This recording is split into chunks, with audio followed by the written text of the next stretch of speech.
Thomas has friends all over the island of Sodor.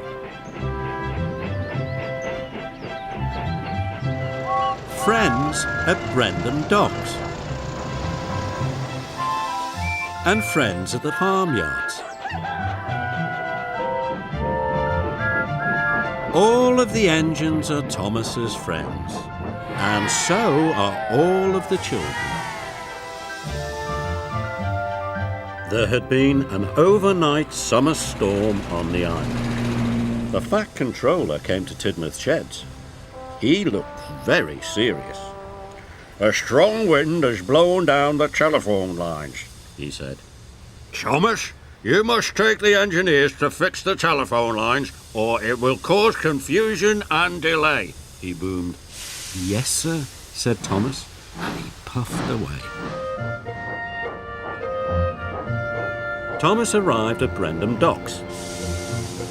The telephone engineers boarded Annie and Clarabel. Then Thomas noticed something in the sky. Thomas thought it was the most beautiful thing he had ever seen. "Look at all those colours, Edward," gasped Thomas. "Red and blue and yellow and green." "That's a rainbow," puffed Edward wisely. "An old story says you'll find something magical at the end of a rainbow." "Something magical?" gasped Thomas. "That sounds wonderful. I must find the end of the rainbow right away." And he wished away as fast as he could. Thomas had to stop at a junction. The rainbow was overhead. Percy was already waiting there. "Hello, Thomas!" Percy tooted cheerfully. "Sorry," Thomas puffed. "No time to talk. I have to find the end of the rainbow." And he chuffed quickly away. Thomas puffed up Gordon's Hill. The end of the rainbow was just over the top. But when Thomas reached the top, the end of the rainbow had moved. "Bother," said Thomas.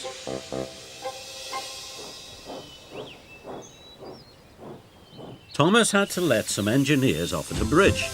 He could see the rainbow up ahead. Children on the bridge waved to Thomas and called hello. Thomas just chuffed away.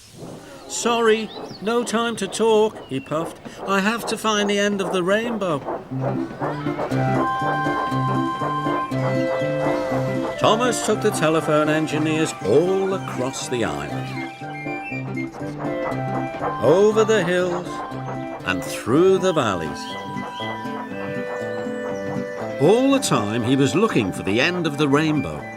"Must find the end, must find the end," he puffed. When Thomas passed Henry, Henry asked him for some help. "Sorry," cried Thomas. "I don't have time to stop. I'm looking for the end of the rainbow." But the end of the rainbow was always just around the corner.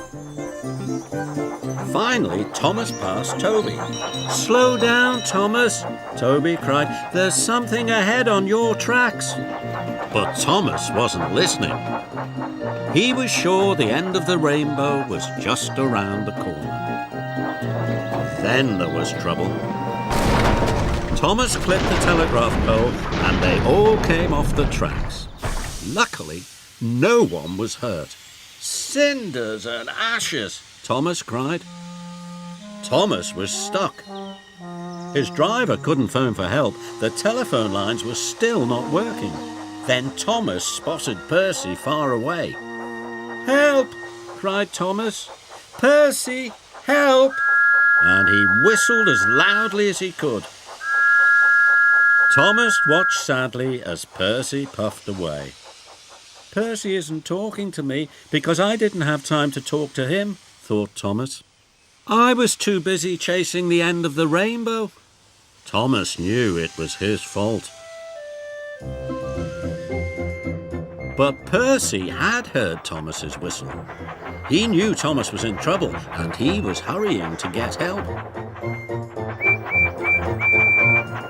"Thomas is in trouble," Percy called out as he passed Henry.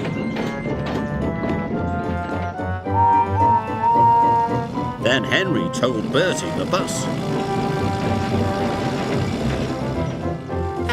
And Bertie told the children.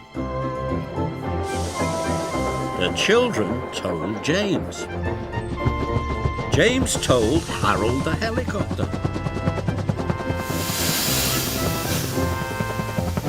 And Harold the helicopter told Harvey. Harvey set off right away. Harvey found Thomas in no time at all. Soon he had them all back on the tracks. "Thank you for rescuing us, Harvey," said Thomas. Harvey told Thomas how the message had been passed on. "All of your friends have helped rescue you," he said. Thomas was very happy indeed. Thomas puffed along. The rainbow was still in the sky. But Thomas didn't try to find the end of the rainbow. He worked as hard as he could until all the telephones were working again. As Thomas returned to Tidmouth Sheds, he was amazed to find the end of the rainbow. It was right over Tidmouth Sheds. "The old story was right," gasped Thomas. "There is something magical at the end of a rainbow. My friends, friends are the most wonderful thing of all."